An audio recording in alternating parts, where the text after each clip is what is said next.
muito bem-vindos, muito bem-vindas ao nosso segundo dia do ciclo de palestras do programa Poéticas da Tridimensionalidade. Ontem nós tivemos um momento muito sensível, muito agradável, né, de muita generosidade, com a simpática Iole de Freitas, né, que discorreu com muito carinho sobre o seu processo criativo, muito da sua visão, né, sobre a arte, nos trouxe imagens fantásticas de obras suas, talvez muito desconhecidas por muitos de nós. E hoje nós temos um momento também muito importante, uma oportunidade rara, única, né, extremamente aprazível de receber dois grandes nomes da arte. Tadeu Chiarelli, muito obrigado pelo som, diretor superintendente da Pinacoteca, curador e crítico de arte, e Adolfo Montejo também, curador e crítico de arte. Eu quero convidar a professora Almerinda, nossa curadora, e a coordenadora Kíria desse programa, em nome do Instituto Sincades, né, para que possa recebê-los aqui e nós darmos início a esse papo, vamos dizer assim, que tenho certeza será muito agradável, né, e, enfim, importante para todos nós. Muitíssimo obrigado, em nome do Instituto Sincades, pela disponibilidade de vocês, de terem vindo, de participar conosco dessa etapa desse programa,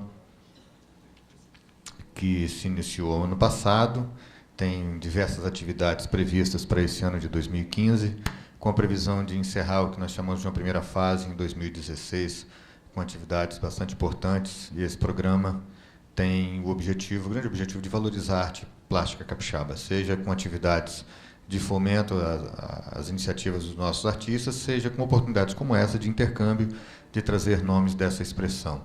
Eu vou passar a palavra para a professora Almerinda. Desejo a todos vocês uma boa troca de impressões, um bom bate-papo, e depois nós regressamos. Muito obrigado. Boa noite a todos. Muito obrigada, então, pela presença em plena véspera de feriado, né? Mas eu tenho certeza que a noite vai ser muito produtiva. Obrigada, Durval, mais uma vez, pelo apoio, pela iniciativa. Eu estou muito feliz da gente poder contar hoje com a presença, com a generosidade, a contribuição do Adolfo e do Tadeu, dois amigos muito queridos que deixaram as suas casas, os seus afazeres inúmeros, para poder atender o nosso convite. Tanto o Tadeu quanto o Adolfo dispensam a apresentação, né? O Tadeu é autor de vários livros, inúmeras curadorias, já foi diretor de vários museus, o MAN de São Paulo, o MAC USP, e agora a Pinacoteca. O professor da Universidade de São Paulo. Enfim, tem um trabalho que acho que todos vocês conhecem, tanto como curador como crítico de arte. O Adolfo também já é nosso conhecido e já esteve em Vitória algumas vezes. Ele foi o curador no Museu Vale da exposição da Regina Silveira, né, que foi uma grande mostra mais ou menos recente aqui, entre outros trabalhos, outras curadorias, livros também que ele produz com muita frequência. Então, é muito prazeroso, é uma honra. Muito obrigada, Tadeu, muito obrigada, Adolfo, por aceitarem o convite também. Bom, eu agradeço ao convite que me foi feito, ao Almerinda, a todos os membros da equipe. E quando a Almerinda me... Agradeço estar ao lado do nosso querido. Quando me foi feito o convite para participar desses seminários, dessas reuniões, eu estava muito envolvido. Eu tinha terminado minha gestão no Museu de Arte Contemporânea da Universidade de São Paulo poucos meses antes. Então, ainda guardava muito da experiência que eu tive naquele museu. Então, quando nós conversamos sobre a possibilidade de participação nesse seminário sobre o tridimensional, sobre a tridimensionalidade na arte, eu achei que a colaboração que eu poderia dar para esse debate seria trazer a experiência, a minha experiência como diretor daquele museu, no âmbito da ampliação da coleção no âmbito da ampliação do acervo, sublinhando as obras de caráter tridimensional e me servindo dessas obras também para possivelmente levantar algumas questões sobre esse estatuto do tridimensional, esse estatuto da escultura na produção contemporânea. Então, o que eu vou falar, eu trouxe algumas imagens e tal, ela parte dessa experiência, né, da experiência de ampliação da coleção do Museu de Arte Contemporânea da Universidade de São Paulo, e vou tentar, enfim, apresentar de uma maneira rápida essas imagens, contextualizando na medida do possível, e para, enfim, eventualmente, não sei se depois da palestra ou depois da palestra, posso abrir para conversarmos e tal, tá bom? Bom, só para localizar, o Museu de Arte Contemporânea da Universidade de São Paulo, para as pessoas que porventura não conheçam, ele foi criado em 1963 com a passagem do acervo original do Museu de Arte Moderna de São Paulo para a Universidade de São Paulo. Então, o MAC ele surge, ele se inicia com o legado do primeiro Museu de Arte Moderna de São Paulo, que foi fundado em 1948. No final, por que 1963? Porque no final dos anos 50, vocês não estão ouvindo nada, né? Hein? Encostar mais assim?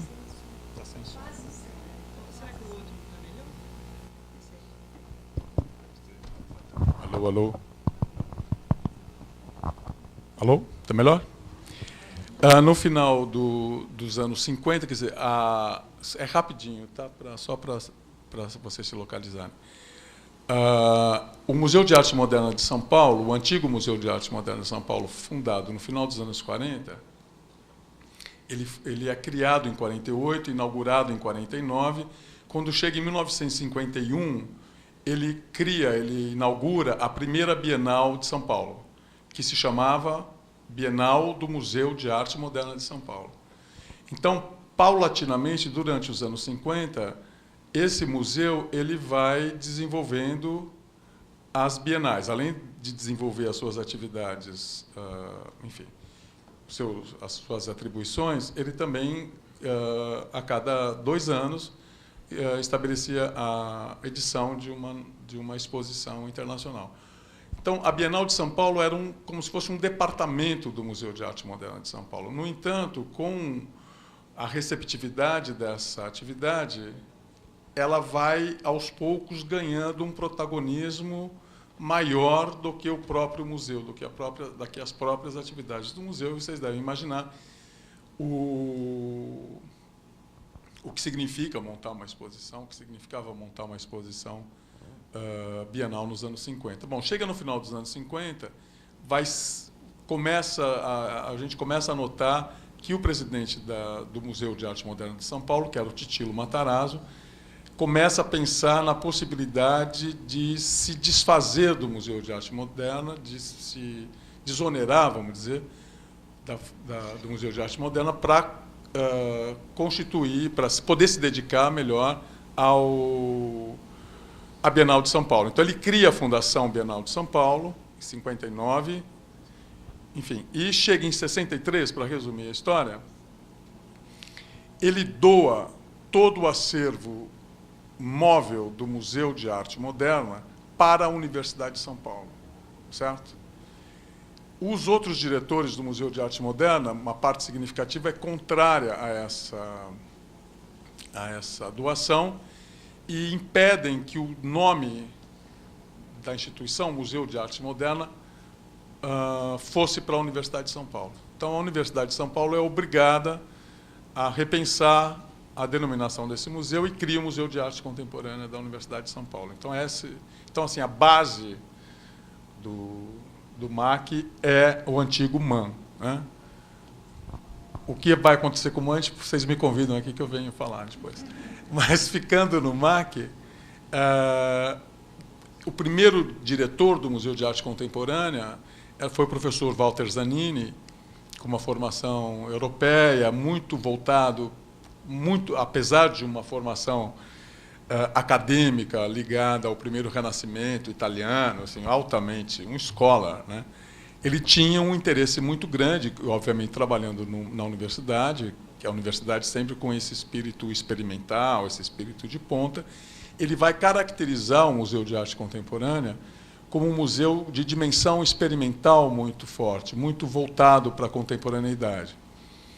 Sempre sem perder de vista a necessidade de... Quer dizer, ao mesmo tempo que ele tinha uma atitude prospectiva, né, que acreditava que o museu era a função do museu também, perceber o que estava acontecendo na produção contemporânea, na produção mais radical, na produção mais nova, ele tinha que também manter uma dimensão retrospectiva, né? Ele tinha que dar conta desse patrimônio que o MAC havia herdado do MAM.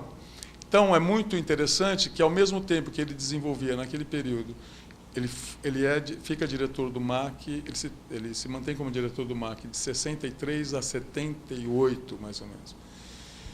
Ele vai, ao mesmo tempo que ele vai fazer essas exposições altamente experimentais, trazendo, então, artistas que, naquela época, estavam começando a carreira, ele vai organizar grandes retrospectivas, algumas das grandes retrospectivas dos artistas modernistas, nacionais e internacionais. Então, a característica do MAC é que ele é um museu de arte contemporânea, mas que dentro do seu acervo tem um importantíssimo acervo de arte moderna, né? Então, isso é uma singularidade do museu. Então, eu trouxe essa imagem porque, durante a minha gestão, que foi de 2010 a 2014, uma das minhas obrigações foi levar o Museu de Arte Contemporânea, que ficava dentro da Universidade de São Paulo, no campus, foi conduzi-lo a uma nova sede, que era a sede do antigo Departamento de Trânsito de São Paulo, que é o antigo DETRAN, que fica, para quem conhece São Paulo, esse museu, esse edifício é um edifício do Niemeyer. Foi, para mim, do meu ponto de vista, do melhor período do Niemeyer, porque é depois de Pampulha e antes de Brasília. É um Niemeyer muito potente, muito ainda assim aquele... Desculpe, uma especialista aqui na sala, mas sem aquele lado barroco exacerbado, que eu acho que depois, enfim, é outra história. É um modernista de primeiríssima linha, é um edifício de primeiríssima linha. Então, quer dizer, foi um dado muito importante para a universidade conseguir esse espaço aqui. Então, tem mais umas imagens, só para localizá-las. Essa foto foi tirada do Parque Ibirapuera, né? O MAC esse edifício ficava no Parque Ibirapuera antes que eles construíssem essa grande avenida que agora o separa do parque. E aqui são algumas imagens muito rápidas do museu. Então, é um edifício de 8 andares, mais um anexo imenso, um dos lugares mais bonitos de São Paulo. E aqui é a vista que a gente tem da cidade quando você está no 8º andar. Aí você fala, nossa, como São Paulo é linda. Bom, então os critérios para ampliação da coleção. Em primeiro lugar, isso é um dado básico, né? Me parece. O primeiro dado para ampliar a coleção de um museu você obedecer, na medida do possível, às próprias características do acervo, né? Sobretudo o Museu de Arte Contemporânea, que tem essa visão prospectiva, que tem que estar atento ao que está acontecendo, ele corre muito risco nesse processo. Por que tomar como base para ampliação do acervo das instituições as próprias obras que o caracterizam? Porque o acervo, com o passar dos anos, vai determinar as suas próprias linhas de interesse para a investigação que se faz dentro do museu. O museu é um centro de pesquisa também, que tem como objeto de pesquisa as próprias obras que estão lá dentro. Por outro lado, tal estratégia produz uma independência da instituição frente às pressões mais fortes do mercado de arte e da cultura de massa. Isso que eu estou falando é muito importante. Porque, como é um museu de arte contemporânea, ele está muito, se ele não tomar cuidado, ele fica muito à mercê das demandas do mercado, do circuito, da circunstância. Né? Então, você vai ter uma galeria que quer promover um artista e o Museu de Arte Contemporânea pode promover. Isso acontece, né? Então, como é um momento em que você tem que detectar quais são as questões importantes de fato, você pode ser vítima, entre aspas, desse assédio do mercado. Outro risco que você corre é você entrar na falácia da cultura de massa, né? Que está sempre buscando o novo, né? A cada semestre, a cada bimestre, você tem um novo artista que surge, uma nova tendência, uma nova moda, e o museu corre o risco de ficar completamente engessado e completamente refém desse tipo de demanda. Então, qual que é o procedimento talvez mais eficaz? Você ter o seu próprio acervo e as próprias questões que ele traz como foco de ampliação da coleção. Tá? A característica do acervo do MAC, em primeiro lugar, é um acervo híbrido. Né? Devido às características que o acervo assumiu, sobretudo durante os anos 70, hoje em dia ele deve ser entendido como contendo uma zona de tensão onde estão concentradas obras que, em tese, poderiam estar ou na reserva técnica, destinada às obras tradicionais, ou no arquivo, ou na própria biblioteca.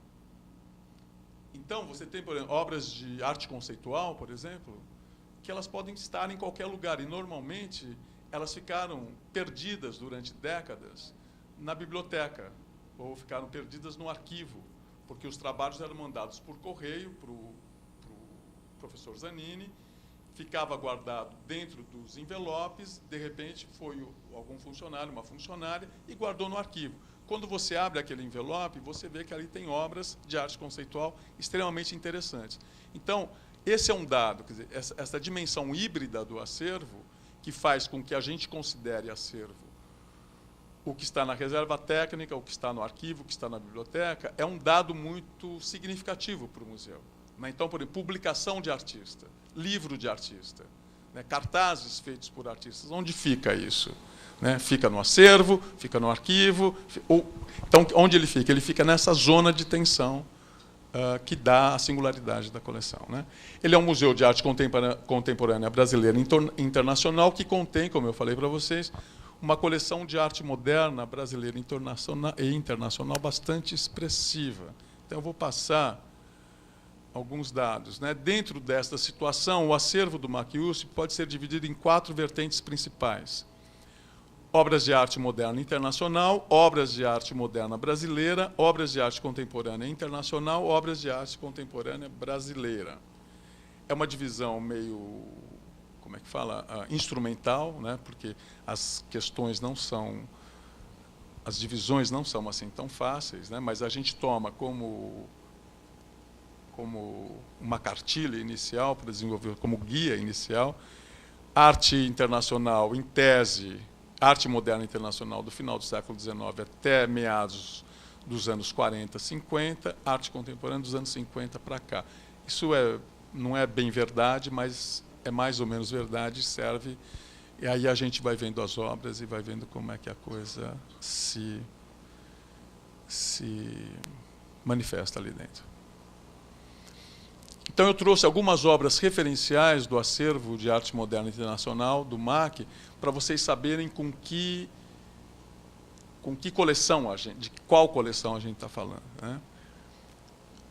Uma das obras referenciais é esse Umberto Boccioni, Formas Únicas na Continuidade do Espaço, de 1913. O MAC ele não tem apenas o bronze dessa escultura, um exemplar em bronze, mas nós temos a matriz em gesso, que é o que faz o MAC receber periodicamente uma série de estudiosos internacionais que vão para o MAC especialmente para estudar essa obra. Através dessa obra, pelo fato de nós termos o gesso, a gente conseguiu fazer uma troca com a Tate Gallery, que é hoje a Tate Modern, de Londres. Nós conseguimos um exemplar em bronze dessa obra para a Tate, e a Tate a gente trocou esse Boccioni com um Henry Moore, que nós não tínhamos no acervo. Então, isso é um dado que acontece também. Tá? Vou passar rápido. Tá? Um Jean Arp, que é um outro artista referencial da arte moderna, ligado às vertentes Dada e outras. Reparem que aqui a origem é a coleção Francisco Matarazzo Sobrinho, que é o Titilo Matarazzo, que era o presidente da Bienal. Né? Então, tem assim uma doação MAN de São Paulo, doação Titilo Matarazzo, doação Titilo Matarazzo e Yolanda Penteado. Aqui, Germaine Richier, que é uma outra peça bastante importante, é uma doação MAN, né? Que é uma peça em bronze. Reparem que eu estou mostrando, quer dizer, com exceção desse relevo do Arp, eu estou mostrando, são esculturas extremamente modernas, agora são bronze. São esculturas no sentido tradicional. Por mais moderno que elas sejam, elas ainda guardam uma dimensão da tradição da escultura, embora esteja passando por um processo de transformação e de ressignificação, né? Mesmo aqui na Richier também. Aqui, uma outra obra referencial do museu é esse Marino Marini, é um bronze, foi doação da dona Yolanda e do Titilo. Esse cavalo do Marino Marini, que é um dos mais expressivos artistas italianos da metade do século XX, ganhou o prêmio de escultura da Bienal de Veneza de 1952. Essa obra foi prêmio da Bienal de Veneza. Está ocorrendo uma grande retrospectiva do Marino Marini hoje em Porto Alegre, e essa obra está em Porto Alegre excepcionalmente, porque, enfim, é uma grande retrospectiva do artista. É uma escultura extremamente moderna, que aí tem ressonâncias de Guernica, de uma série de questões, mas tem uma ressonância do grande monumento, né, toda a tradição da representação desse animal, que está dentro da tradição italiana e que ele, de alguma maneira, dá continuidade de uma forma muito boa, muito significativa. Aqui uma outra peça referencial. Alguns artistas vão dizer, alguns historiadores vão dizer que toda a questão do concretismo e do neoconcretismo brasileiro surge a partir de uma exposição que o Max Bill fez no Museu de Arte de São Paulo. E essa peça, chamada Unidade Tripartida, ela foi prêmio da Bienal de São Paulo, e ela segundo esses autores, eu tenho alguma dúvida sobre isso, mas enfim, ela teria sido ponto de partida para o debate artístico em São Paulo e do Rio, que iria gerar o concretismo e depois o neoconcretismo. Essa peça, só para vocês terem uma ideia, na última edição da Bienal de Veneza, ela foi solicitada para estar no pavilhão brasileiro junto com a Lígia Clark. Então, no pavilhão brasileiro, você tem uma obra italiana que pertence ao Museu Brasileiro, e ela foi para lá. Aqui um Calder, né? Grande Mobile branco, também uma doação do Titilo.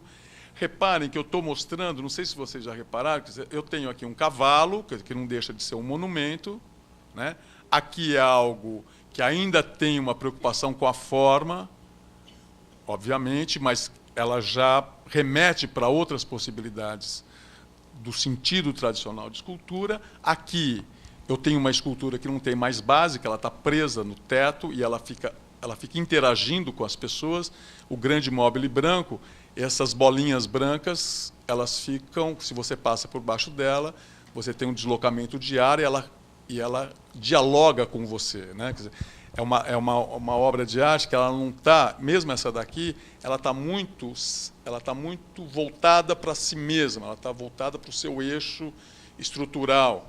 Essa, você pode colocá-la em qualquer lugar, ela sempre vai se manter em sua integridade. Se o lugar for muito úmido, ela vai. A gente teve problemas em Veneza. Aqui, essa escultura não, é uma outra ideia de escultura, de intervenção no espaço tridimensional. Ela é muito grande, ela é toda mobile, né? Ela se mexe, então ela estabelece um diálogo direto com o público, né? Se você mexe a cabeça, a bolinha lá vai e mexe com você. Ou seja, essa diferença entre arte e vida, né? O espaço da arte, o espaço da contemplação e o espaço em que eu estou como ser humano, está sendo colocado em xeque aqui, né? Já com Calder, é uma obra de 48, do final dos anos 40.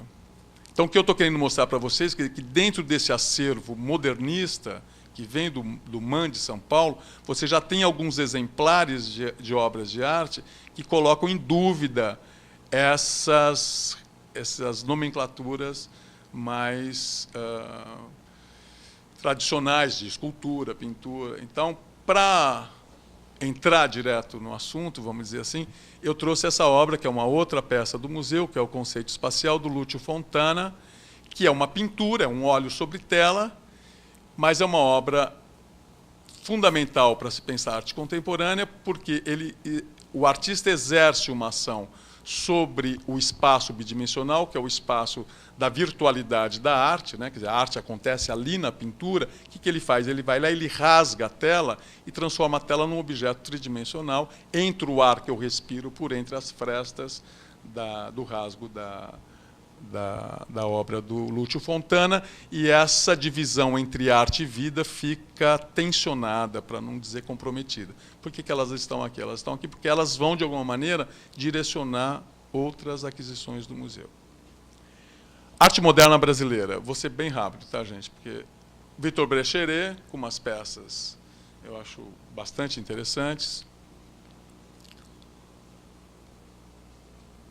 que é o fim da vida do Brecheret. Acho que é um dos momentos mais bacanas dele, quando ele tenta, repara, ele namora de uma maneira muito potente com a abstração, né?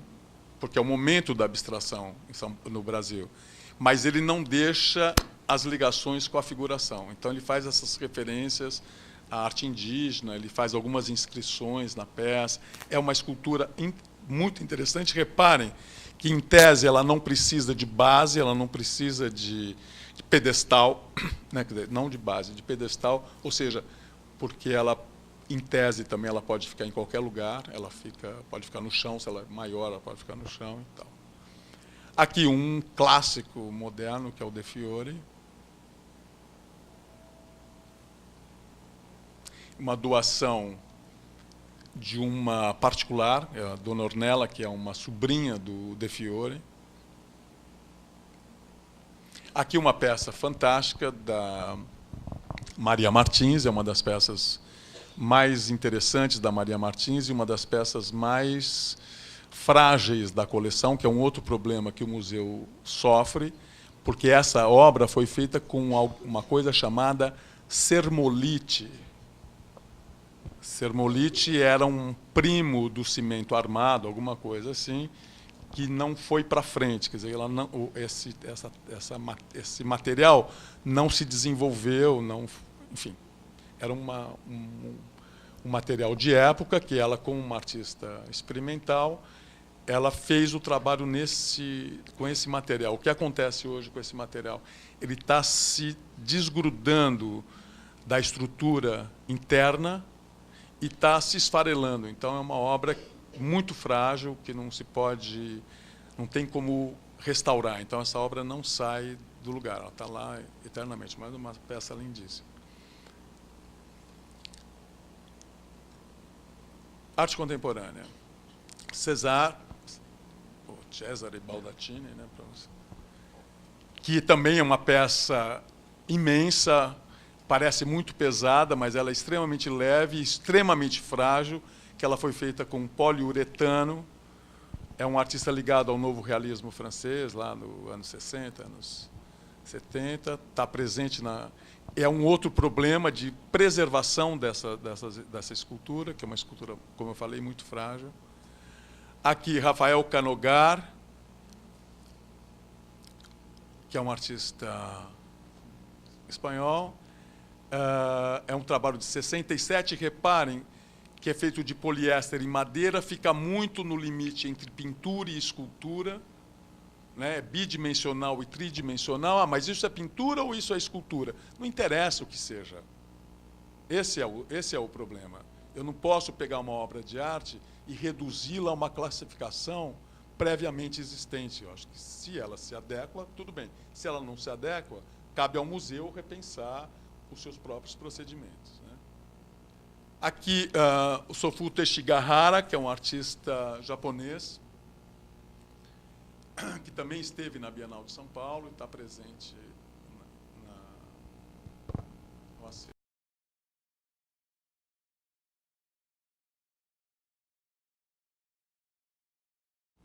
Um outro artista também japonês, prêmio da Bienal, de uma das bienais, são serigrafias sobre pedra. Ora, isso é gravura? Serigrafia igual gravura. Então, eu vou tratá-lo como gravura? Se são impressas na pedra? Ah, então pedra, escultura. Mas como? É um monte de pedra. Então, o que é esse trabalho? Isso é um trabalho para os pesquisadores, os estudiosos do museu. Eles vão ter que dar conta dessas transformações que a arte está trazendo. Essa obra, se eu não me engano, é do final da década de 60 e década de 70.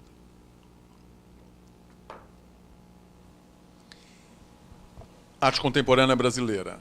Franz Weissmann, enfim, que é um ícone aí do concretismo brasileiro.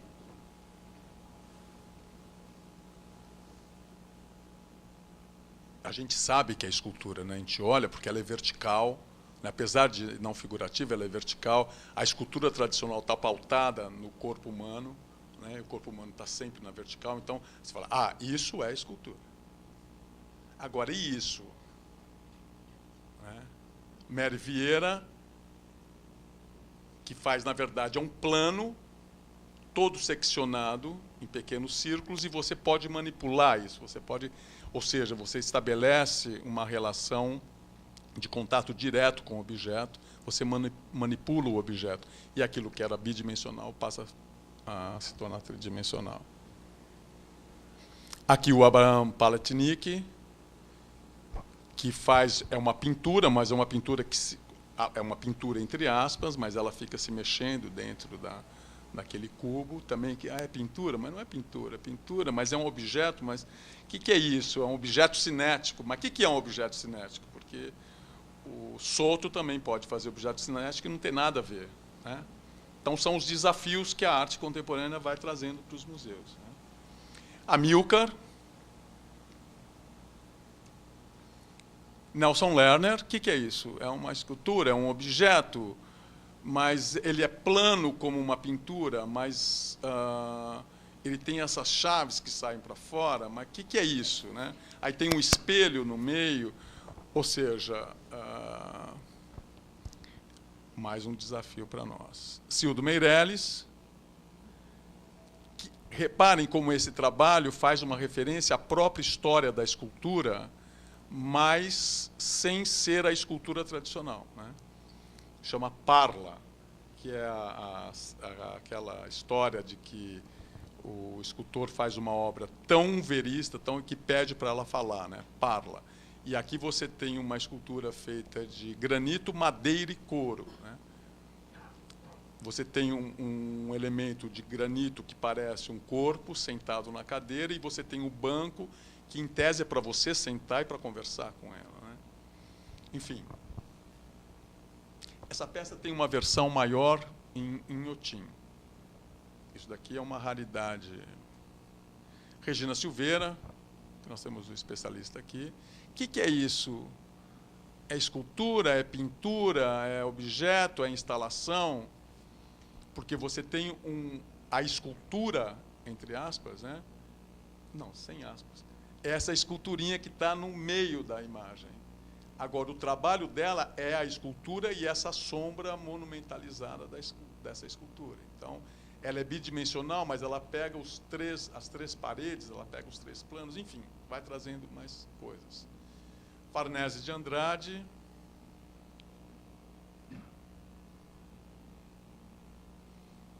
Que fala de uma materialidade do interior do Brasil, com esses armários que são tão comuns nas casas de um Brasil profundo, vamos dizer, que ele traz à tona com esses ex-votos, enfim, um artista muito interessante.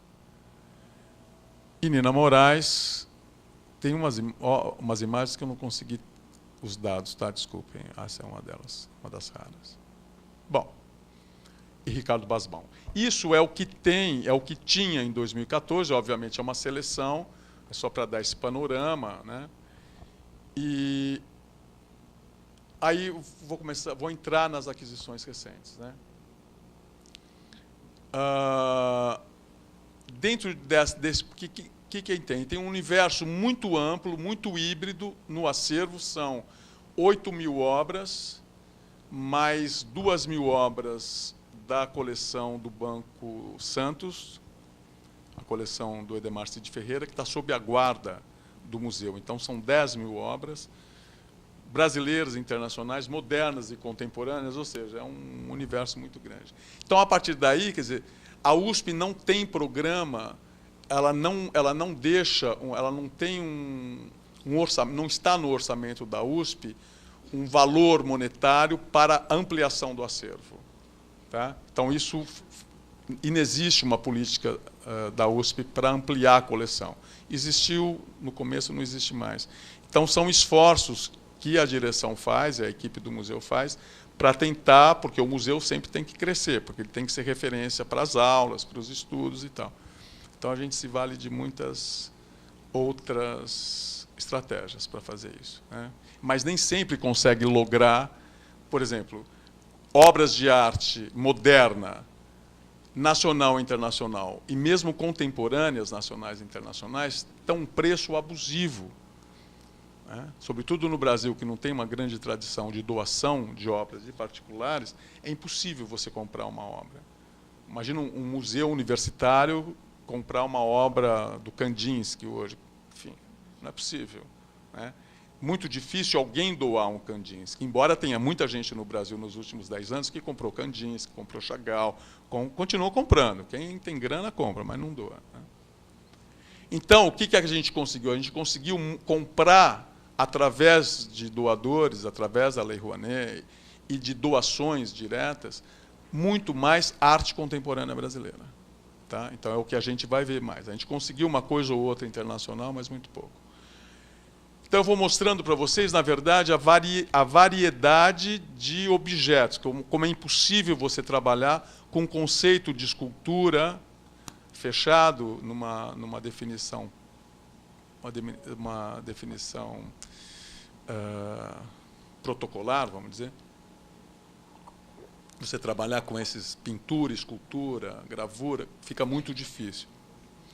E a gente cria, quando você traz para esses trabalhos para o museu, você está criando vários problemas de preservação desses trabalhos, restauro desses trabalhos e estudo desses trabalhos, né? Porque, por exemplo, se acontece qualquer problema com essa peça, que é feita de vidro, cortiça, algodão, tecido e madeira, eu não posso chamar o meu restaurador de bronze, né? Porque, tradicionalmente, eu ainda tenho o restaurador de bronze e mármore.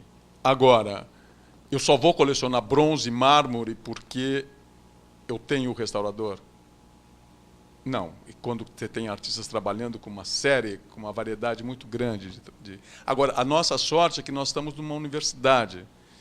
Então, quando você tem problema com obras, a gente tem contato com o Instituto de Física, com o IPT, com a Química, que então trabalham junto com o museu para conseguir solucionar problemas de restauro, de conservação. Eu vou acelerar, tá? Aqui é uma peça fantástica do Cláudio Crete, que é um dos raros artistas contemporâneos no Brasil que trabalham com mármore, né? Desenvolvendo uma escultura que, enfim, que trabalha com mármore, que trabalha com outras pedras e tal, mas que propositadamente não reforça a questão do monumento, né? Da escultura como monumento, da escultura como representação da figura humana. Pelo contrário, ele mudou, ele não está mais exatamente fazendo isso, mas ele trabalha com essas formas que simulam essas gotas, ou como se fossem estrelas caídas do céu, que em tese você pode manipulá-las, embora elas sejam pesadas, mas elas estão ali para você poder mexer nelas. Né? Aqui um outro trabalho, bom, Tadeu enlouqueceu, né? Porque são impressão digital em cores sobre papel perfurado, sobre impressão digital em cores sobre papel montados em moldura de madeira. Isso aqui, é fotografia. Não, não é bem fotografia. Né? Não é uma fotografia pura, porque é uma fotografia. No fundo você tem uma fotografia, em cima você tem uma outra fotografia com furos que é colocada em cima dessa foto, da foto original, é emoldurada. Então, o objeto, cada um desses objetos, são objetos, de fato. Eles precisam ser vistos como tal. Eu não posso vê-lo, porque eu não posso guardar numa mapoteca para fotografia. Entendeu a diferença? Por isso, eu tenho, como sei lá, um fotógrafo legal, Luiz Braga. Eu esqueci o nome daquele fotógrafo incrível aqui do Espírito Santo que você fez a exposição.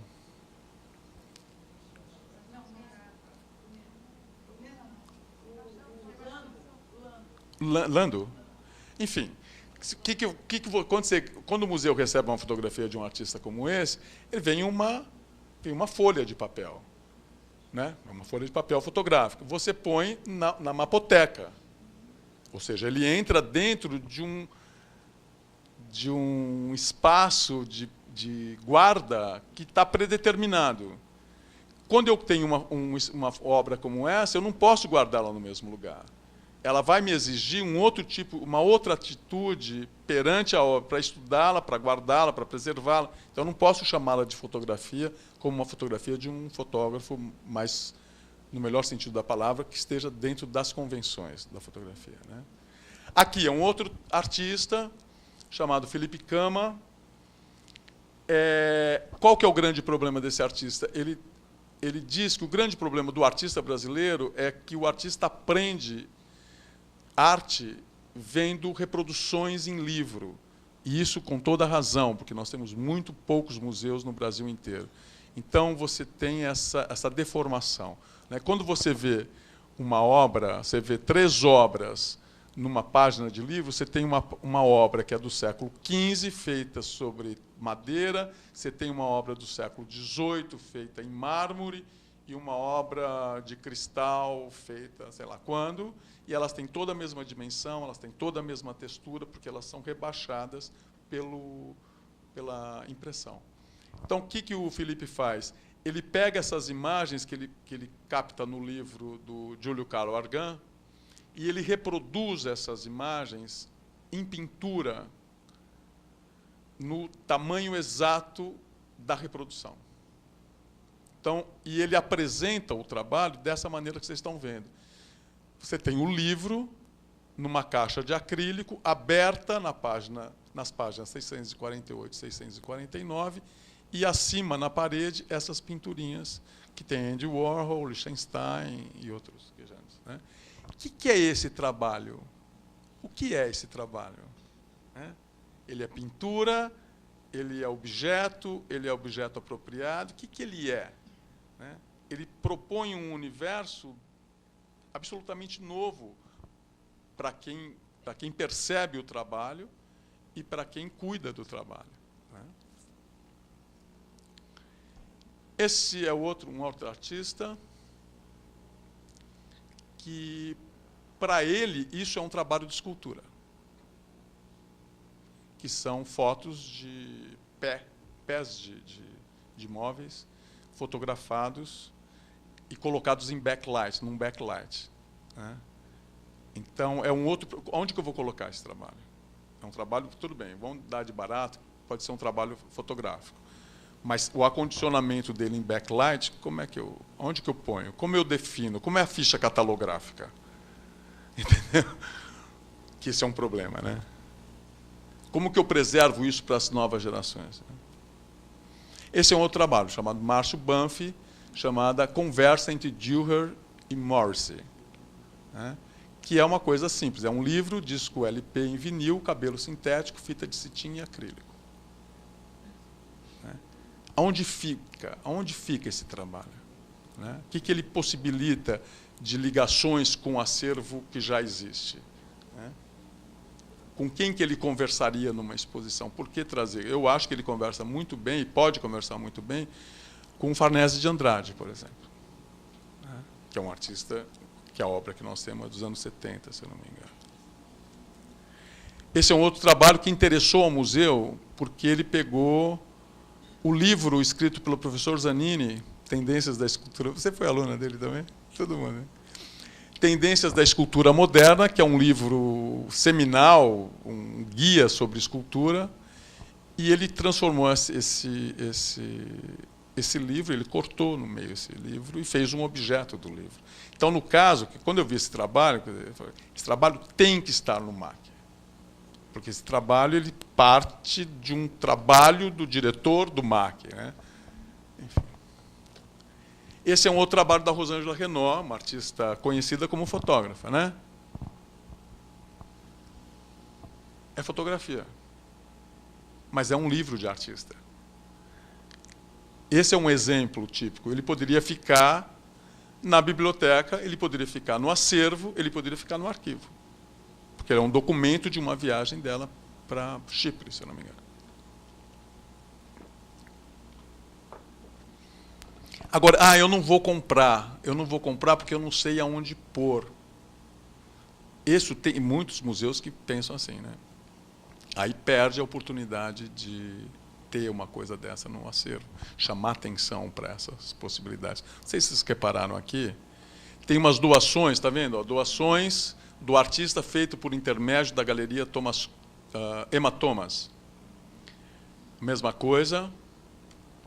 Doação Shopping Guatemi. O que acontece? Na SP Art, o Shopping Guatemi, a família do Carlos Gereissati, de São Paulo, ele instituiu um prêmio assim, ele dá uma verba a cada ano para a Pinacoteca, para o MAC e para o MAN, para que a gente compre obras para o acervo com aquele dinheiro. Então, o único compromisso é que sempre na ficha catalográfica tenha doação Shopping Guatemi de São Paulo.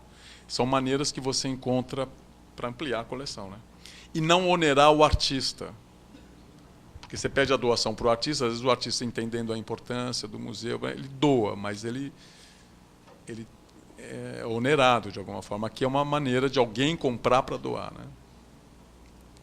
Aqui um outro trabalho de um artista recentemente falecido, o de Nilson Júnior, que é, na verdade, ele entregou assim, foi uma doação dele, uma proposta de doação dele, é uma reunião de objetos, um de origem fotográfica, pedra, objeto do uso cotidiano, e ele já entregou dentro dessa caixa. Quer dizer, na medida em que ele fez essa caixa, que ele apresenta dentro dessa caixa, ele está conversando com o Farnese de Andrade também e outros artistas da área, da coleção. Né? Esse é um trabalho muito bacana do José Leonilson e Albert Rien, esse é um outro problema de arte contemporânea, que a gente ainda tem essa noção do artista como gênio, criador, né, original, maravilhoso, essa noção romântica de artista, tal. Aí você tem uma obra que é feita em parceria. Quem fez o quê? Né? Quem fez o quê? Quem é mais autoral do que o outro? Porque isso daí não existe, né? Para muitos artistas, isso não existe. E esse trabalho, então, na verdade, é um artista brasileiro, Leonilson, que fez um trabalho conjunto com um artista alemão chamado Albert Rien. E essa obra foi doada pelo Rien e pela família Bezerra Dias, que é a herdeira do Leonilson. O Leonilson faleceu, então a família dele e o Albert Rien se juntaram para fazer a doação para o MAC. Né? Esse problema de autoria é um dado muito sério para o Museu de Arte Contemporânea. Né? Porque eu não sei se eu tenho mais... Bom, está cheio de exemplos aqui. Né? Aquele livro, Foi Assim Que Me Ensinaram. O que é aquilo lá? Aquilo lá, né? Aqui é um trabalho da Sandra Cinto. Reparem que não é assim, escultura. A maioria são descrições mesmo. Assim, caneta permanente e acrílica sobre tela, mesa de madeira e dobradura em papel verger. Ora, isso é o quê? Isso é uma pintura, isso é uma escultura, isso é uma instalação. O que é isso? Como definir isso? Como posicioná-la dentro como é que fala? Dos cânones estabelecidos, obrigado, né? Pré-estruturados. Enfim, eu não vou querer essa doação porque ela não se encaixa em nenhum lugar. Aonde eu guardo isso? Onde eu guardo uma peça dessa? Em tese eu posso guardar, eu posso guardar a pintura feita, que está na parede, no setor de arte, setor de pintura, a mesinha no setor de escultura e os papéis no arquivo ou na biblioteca. Mas não é, isso é destruir o trabalho. Aqui, sim, chegamos. Um artista chamado Gustavo von Ra, projeto Tarsila Retrato, Raisonné e projeto Tarsila Autorretrato 1 e 2. O que ele faz? Ele faz cópias da Tarsila do Amaral. Ele faz cópias da Tarsila do Amaral de imagens que ele pega no Google. E elas são sempre invertidas. E ele apresenta o trabalho com uma moldura especial. Então, ela é vista no museu como um objeto, ela não é vista como um desenho, ela é percebida como objeto. Essa obra conversa muito com a obra do Felipe Cama, foi assim que me ensinaram, que tem a ver com a formação do artista também. O museu é um museu universitário, né? Tem escola de arte dentro do museu. Aqui um outro trabalho do Laércio Redondo, que são serigrafias feitas em madeira com planta.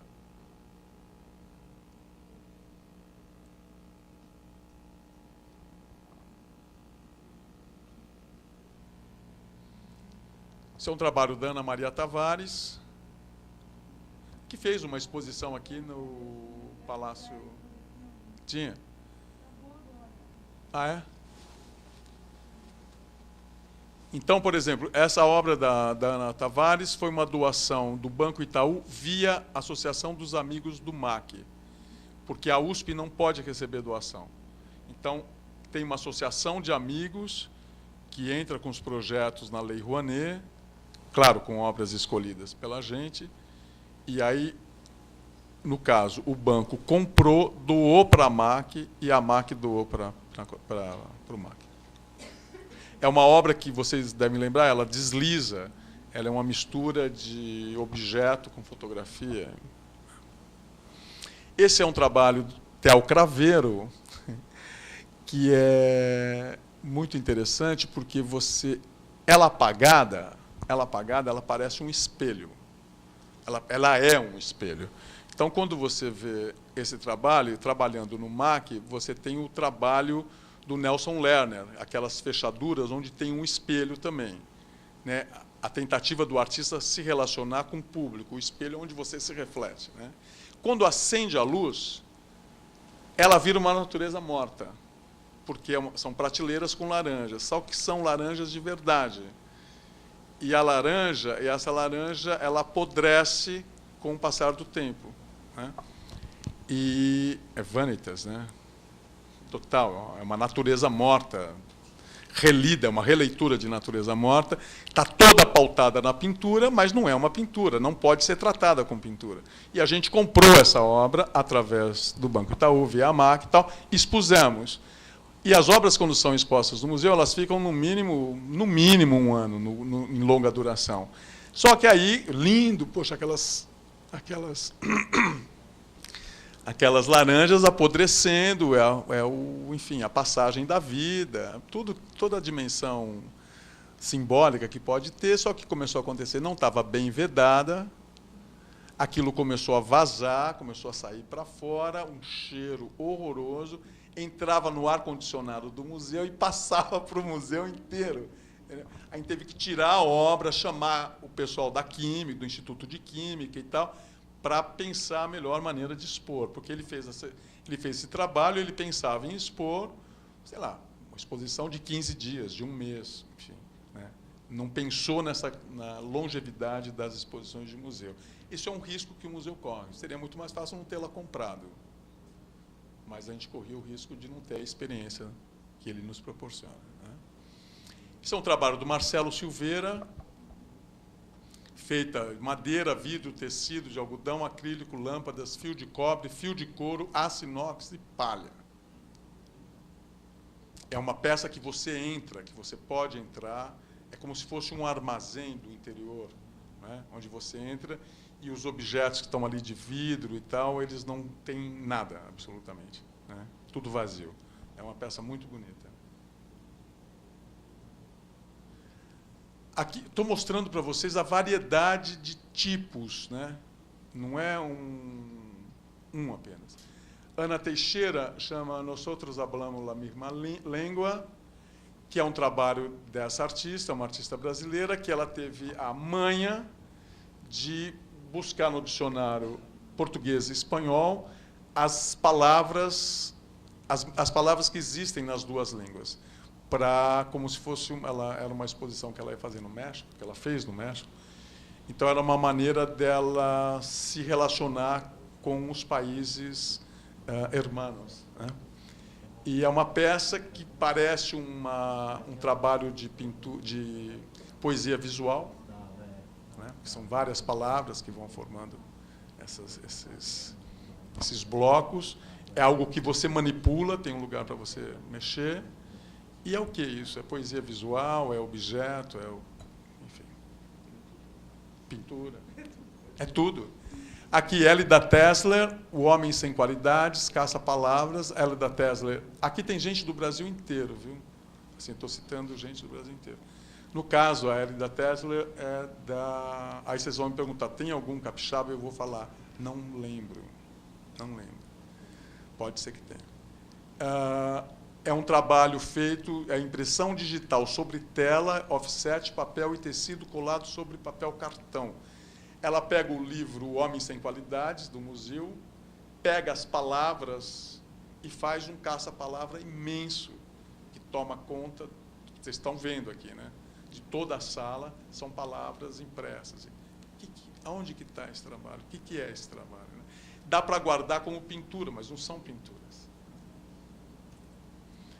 Aqui o trabalho do Irã do Espírito Santo, que é um outro raríssimo trabalho feito em basalto, né, que é uma peça escultórica, mas, na verdade, ele é um buraco tornado concreto, né? Ele é um buraco de fechadura tornado objeto tridimensional. Se você olha de longe, em frente a uma parede branca, parece que tem um buraco, tem uma fechadura na parede. Você só toma consciência quando você se aproxima e você vê o volume, você vê uma peça belíssima. Isso foi uma doação direta do artista. Aqui um outro trabalho do Farnese de Andrade, que é esse artista já falecido. Aqui eu não coloquei a data de morte, porque eu não lembrava. Que é um oratório de madeira, acrílico, fotografia de gelatina, prata sobre papel. É fotografia, porque nem isso, atualmente, você não cataloga a fotografia como fotografia. Porque tem muito tipo de fotografia. Então, fotografia de gelatina e prata sobre papel, offset em cores sobre papelão, vidro, escultura e relevo em bronze.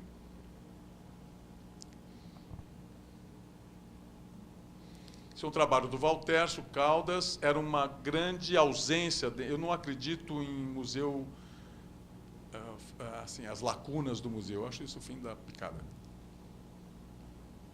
Mas eu acho que tinha que ter Era importante ter um Valtércio Caldas pela qualidade do trabalho dele, por esse trânsito que ele faz justamente entre essas várias modalidades tradicionais e propõe algo novo. E no ano que a gente comemorou os 50 anos do museu, que foi em 2013, eu fiz uma solicitação pessoal para uma senhora de São Paulo que fizesse essa doação e ela doou para o museu. Então está aí. Que é um trabalho como vocês estão vendo aí, de aço inox, metal amarelo, e são fotocópias da pintura de Ingres, do artista francês. É a Odalisca, se eu não me engano, que ela está de costas. Assim. É uma peça fantástica, e onde você não tem nenhum nenhum índice específico de autoria, porque é uma obra tipo industrial e as imagens são imagens fotocopiadas. É uma peça fantástica. Aqui um trabalho de um artista jovem também, Marcelo Mosqueta. Uma peça belíssima, é de Low Tech, que a gente fala ao invés de High Technology, fala Low Technology, que são 3 projetores de slide, né? Uma coisa muito antiga já, parece que foi do século passado. E ela projeta essas imagens marítimas, tiradas do mar, e pela cadência, ela fica, pena que não tem um vídeo aqui, mas ela fica na marola da água, né? Então, ele traz a sensação de movimento da imagem a partir de uma tecnologia que hoje simplesmente não é mais usada. Eu não preciso dizer para vocês que é um trabalho que dá muito trabalho para o museu, porque hoje essas peças são muito caras e tal. Aqui o Sérgio Sister, que é considerado um dos grandes artistas, dos grandes pintores brasileiros da atualidade, que tem uma série de trabalhos de pintura cuja base, cuja origem são as pinturas que ele fazia em caixas de maçã. Essa não é propriamente feita com caixa de maçã, mas é a partir da ideia da caixa de maçã. Então, ele faz a estrutura em madeira, depois pinta, né? Que trabalho é esse? Então, a questão da tridimensionalidade, do espaço bidimensional, que te leva à ideia de tridimensionalidade, é reorganizado, é repensado pelo trabalho dele. Porque, de fato, você tem... essa faixa verde está, de fato, em primeiro plano. Porque as faixas do fundo, elas estão no outro plano lá embaixo. Aqui um outro trabalho dele, Pontalete, que é óleo sobre tela colado em tubo de alumínio e mármore. Então, é uma peça que são esses pontaletes que tomam conta do espaço. Você pode montar da maneira que você quiser. Ele é um trabalho que vem da experiência pictórica desse artista. O trabalho da Rochelle Coste, que é uma peça de 2 metros de altura, é um backlight, né, em que ela meio que deforma a imagem fotográfica, e quando ela deforma, ela acerta a imagem fotográfica. É uma brincadeira que ela faz com a imagem de uma foto de um anônimo qualquer. Edith Derdick, gozado. Alguém falou da Edith Derdick hoje aqui? Isso é um livro de artista. Então, como... Não está ouvindo? E agora? Eu acho que já acabou. Deixa eu me cortar. Enfim, vou falar mais alto.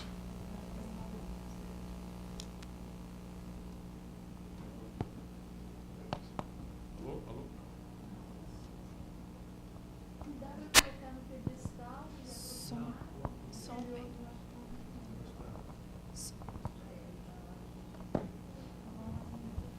Som. Ei, oi. Som. Aumenta um pouquinho. Som.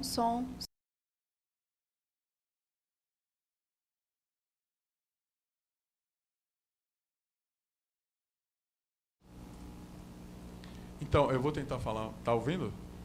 Acho que não mudou nada.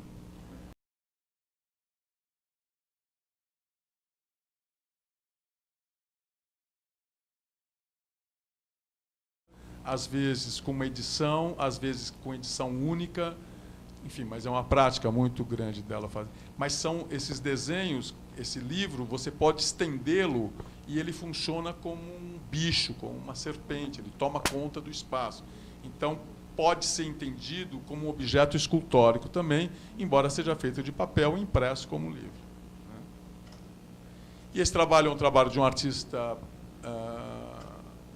na verdade, ele é de Salvador, ele é baiano, mora em Porto Alegre, que desenvolvem esse híbrido de escultura e instalação, em que ele pega o espaço doméstico, convencional, o espaço cotidiano, né, e transforma nesse misto de instalação e escultura. Ele fica bem nesse intervalo.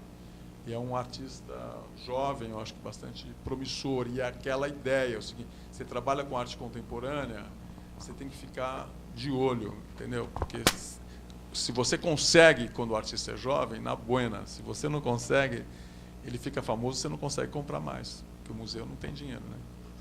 Então tem que ficar esperto. Mais ou menos, é. E aqui um artista um artista na faixa dos 50 anos, que é o Daniel Acosta, que tem um trabalho interessantíssimo, que é um artista que vem da escultura, e hoje ele faz trabalhos que ficam entre a escultura, o objeto de design e os utensílios de... Como fala isso? Utensílios urbanos?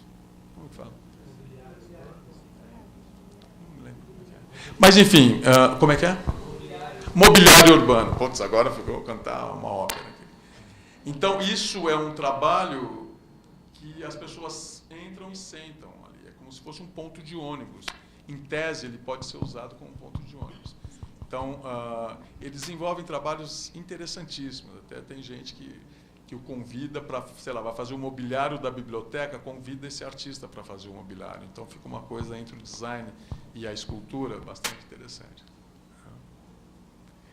Esse é uma artista também que eu acho muito bacana. A foto está horrível, mas é a Georgia Kyriakakis. Ela é uma artista de origem grega, né? E então ela faz um mix de desenho e escultura, né? Porque ela faz algumas intervenções, algumas escavações no mármore e preenche com gesso. Então ela usa material típico da escultura tradicional para fazer, na verdade, são desenhos escultóricos, né? Então são objetos, você tem que guardar como objeto. Porque não são esculturas também, porque são planas, são chapas de mármore. Então, ficando aqui no...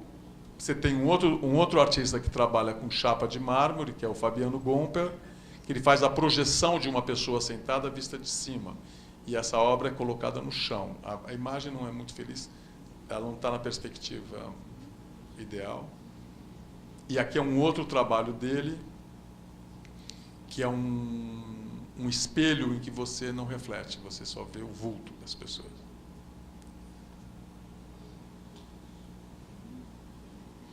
Esse é um outro artista chamado Tiago Honório, que é uma peça muitíssimo interessante, que ele coletou durante um tempo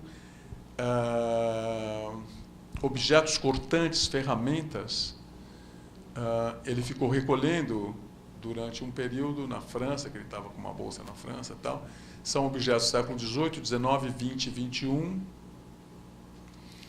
que são dispostos numa bancada, né, um do lado do outro, e são objetos que pedem o contato, porque a gente conhece esses objetos cortantes, facas, serrote, quer dizer, tem um pedaço do objeto que é feito para você colocar a mão, né, para você empunhá-lo e manejá-lo. Um trabalho extremamente agressivo, né, e a ideia, ele foi exibido no MAC a primeira vez na frente de uns desenhos e de umas pinturas. Parecia um convite à depredação, né, um convite ao ataque à obra de arte. Mas eles são previamente presos na bancada com fios de aço, né? Então você não consegue tirar, na verdade. E ele apresenta um folder com as informações sobre o trabalho, né? E o trabalho é isso mesmo, né? A definição, a catalogação do trabalho é essa que está aí. Isso é uma obra, um trabalho feito pelo Dinilson Júnior, que é um outro artista que eu apresentei aqui, que foi uma interferência que ele fez numa mala cotidiana. E aí você abre a mala, você tem espelho, você tem moeda, você tem isqueiro, você tem meia. Então significa que você tem metal, você tem tecido, você tem gás, Você tem uma série de objetos que formam esse trabalho que precisam ser, como é que fala, mantidos, conservados e tal. João Loureiro é um escultor bastante interessante, que ele fica muito no limiar nessa brincadeira entre o tridimensional e o bidimensional, e esse contato que ele faz com os objetos de uso cotidiano. Isso daqui são uma mesa que simula uma mesa de bilhar, impossível de ser jogada, né, de você brincar com ela, porque ela tem uma topografia, ela parece a topografia, parece um mapa de feltro, né? Então é muito interessante, dá vontade de se botar a mão e tal. Aqui é um outro trabalho dele que eu achei fantástico quando eu vi, chama Zootécnico, em que ele faz esses bichinhos. Eu não preciso dizer que esse trabalho é o mais querido pelas crianças, né? Ele faz esses bichinhos em tamanho 1x1, que são totalmente tridimensionais, feitas com placas bidimensionais de espuma. Então, é o tridimensional feito a partir do acúmulo de formas bidimensionais, né? Então, tem o rato, tem o cachorro, tem o elefante, tem o rinoceronte. Então, é um trabalho muito divertido, assim, muito agradável de se ver. Ele é todo cinza, parece uma manada de animais, assim. Mas ele é feito por camadas. Não sei se dá para ver aqui no elefante. São várias camadas de espuma coladas. Está dando para ver? Não, né? Está vendo que tem umas listinhas? Essas listinhas são as camadas de borracha, não, de espuma. Esse é um trabalho de uma outra artista chamada Stella Sokol, que é incrível. Quando eu vi, eu adorei esse trabalho, que é uma referência muito à Ofélia, do Millet, né?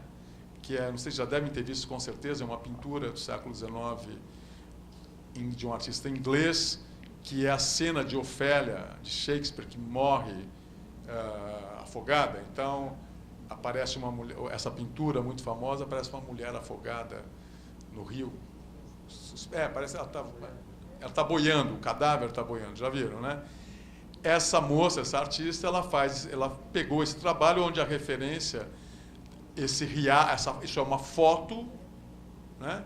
Que é um riacho, que faz uma referência à pintura, e a Ofélia, ela pegou uma lápide, né, de granito e grafou o nome da personagem. É uma peça belíssima, acho que é uma peça que mereceria ser vista. Agora, é um trabalho muito trabalhoso para o museu, porque você tem uma chapa de essa fotografia, essa impressão digital em cores montada em metacrilato é uma coisa, o granito é outra, e o granito está acoplado no metacrilato. Então, é toda uma logística, uma engenharia para que essa obra fique em pé, porque ela está presa na parede, por sua vez, né? Você vê como uma pintura, mas ela fica nesse limite entre escultura, relevo e por aí vai. Acho uma peça lindíssima.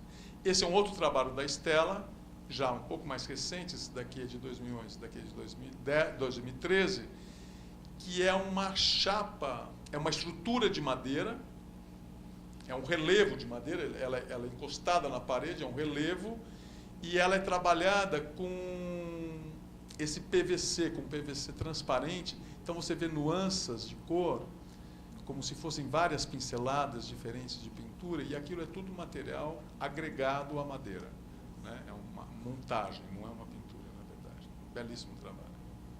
E esse trabalho é o trabalho da Regina Silveira, como eu gosto muito da Regina, e eu sei que meu amigo também gosta. Esse trabalho a gente comprou na SP Arte 2012, que é uma vídeo-instalação. Como eu não sei mexer com vídeo dentro de PowerPoint, eu não trouxe o vídeo. Mas esse desenho, que é uma mão assim, ó, ela fez na década de 70. E agora, recentemente, aquele artista chinês, como que ele chama, ele também fez. Exatamente.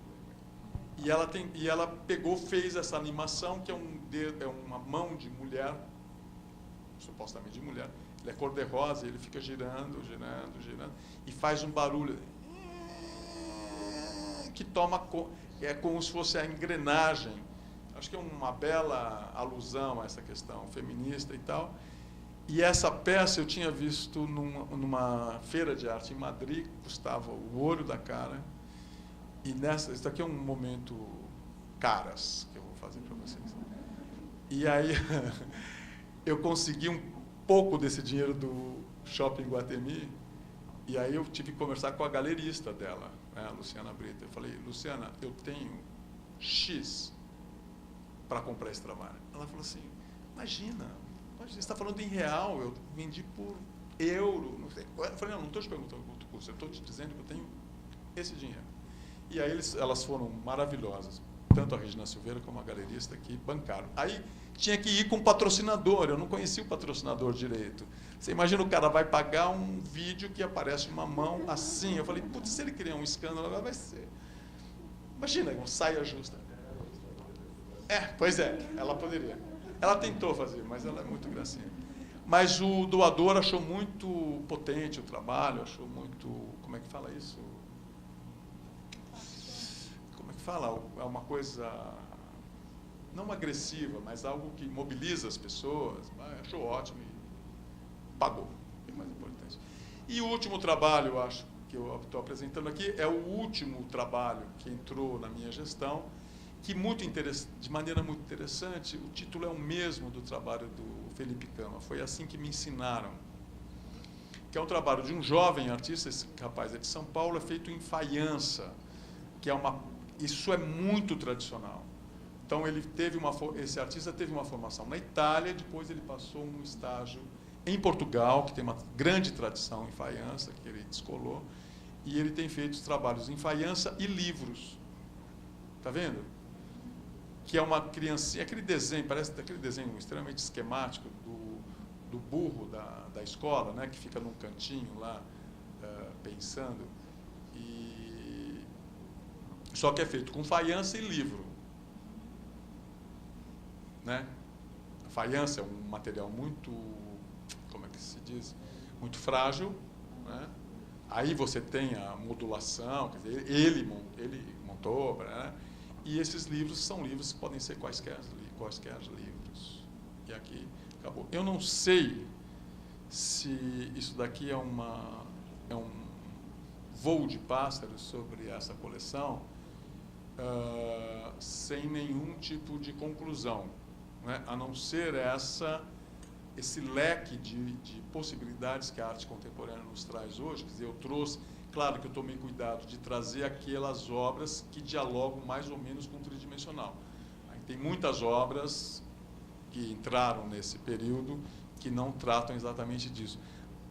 Mas para demonstrar para vocês como a questão da tridimensionalidade na arte, ela se espraia e ela pode ser definida, quer dizer, cada artista define o que é o tridimensional para ele, e eu diria que cada trabalho de cada artista define. Então, a postura do museu, a postura do estudioso, do interessado, é ter a generosidade de tentar abarcar, tentar entender e tentar, de alguma maneira, significar ainda mais a produção dos artistas de hoje.